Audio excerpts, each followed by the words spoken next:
पसंद आपकी, पेशकश हमारी।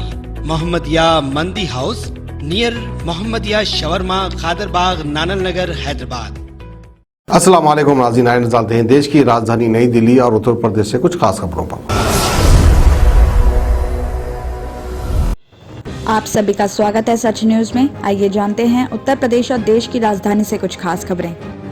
केंद्रीय गृह मंत्री अमित शाह तय कार्यक्रम से करीब 1 घंटे देरी से कासगंज पहुंचे और यहां उप मुख्यमंत्री केशव प्रसाद मौर्य ने केंद्रीय गृह मंत्री का स्वागत किया। इसके बाद वो कार्यक्रम स्थल पहुंचे और अमित शाह ने भारत माता के जयकारे से संबोधन शुरू किया। उन्होंने कहा कि ब्रज क्षेत्र बीजेपी का गढ़ था, है और रहेगा। विधानसभा चुनाव में जीत का दावा करते हुए नारा दिया कि इस बार बीजेपी 300 पार। साथ ही अमित शाह ने पूर्व मुख्यमंत्री कल्याण सिंह को याद करते हुए कहा कि बाबूजी ने पहली बार उत्तर प्रदेश में सुशासन की बात कही थी और पहली बार उत्तर प्रदेश में पिछड़ों की बात की थी।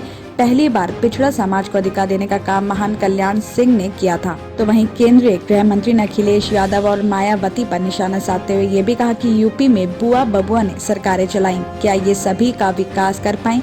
वो नहीं कर सकते। ये जातिवाद पार्टियां हैं, परिवारवादी पार्टियां हैं। उन्होंने कहा कि प्रदेश में पहले कानून व्यवस्था की सिचुएशन इतनी खराब हो गई थी कि लोग अपनी बच्चियों को स्कूल कॉलेज भेजने से कतराते थे।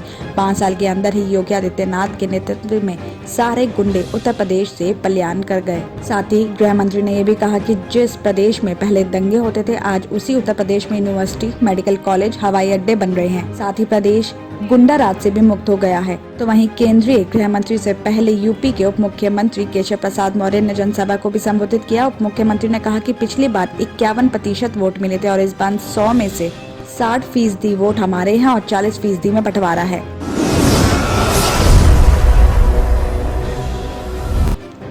दिल्ली एनसीआर में नाइट कर्फ्यू ने नए साल के जश्न को फीका कर दिया है। इससे रेस्टोरेंट्स और बार ऑनर्स सख्ते में भी आ गए हैं। नाइट कर्फ्यू से 100 करोड़ के कारोबार का प्रभावित होने की आशंका है।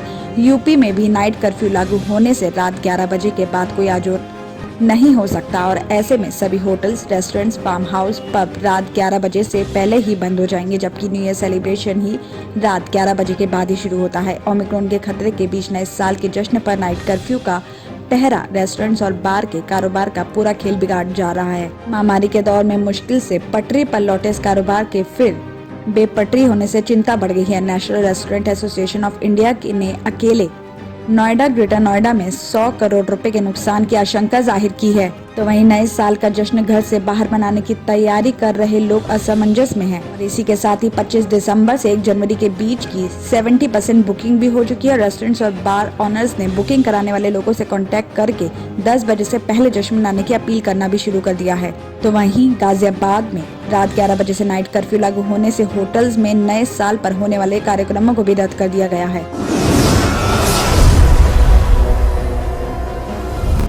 कोरोना के नए स्वरूप ओमिक्रॉन के बढ़ते मामलों के बाद भी राजधानी के सरोजनी नगर बाजार में हालात जस के तस हैं।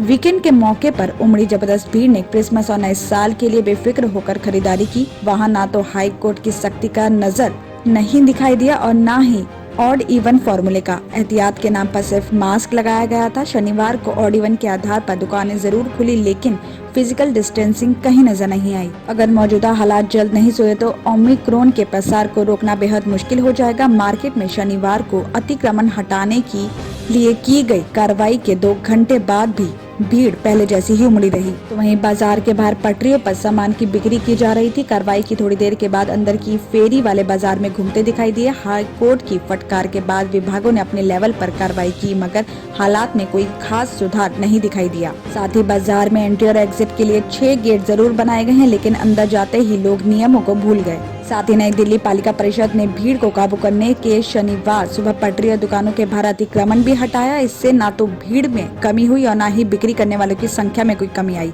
सिर्फ फर्क इतना आया कि ऑड इवन आधार पर दुकानें खुली और कोर्ट के आदेश के बाद शनिवार को अतिक्रमण को हटा लिया गया। तो इस मामले में सरोजनी नगर मिनी मार्केट के प्रधान अशोक रंधावा ने कहा कि अचानक ऑड इवन का फैसला लागू किए जाने से कारोबारियों को करीब 50% तक का नुकसान होगा।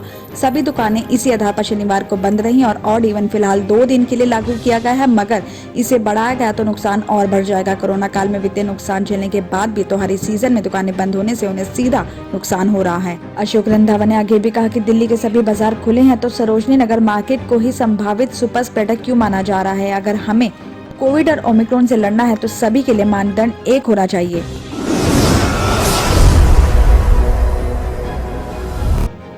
कोरोना की संभावित तीसरी लहर को लेकर दिल्ली सरकार ने कमर कस ली है। महामारी के समय बेड को लेकर मारामारी ना हो, इसके लिए सरकार होम आइसोलेशन को मजबूत करने पर जोर दे रही है।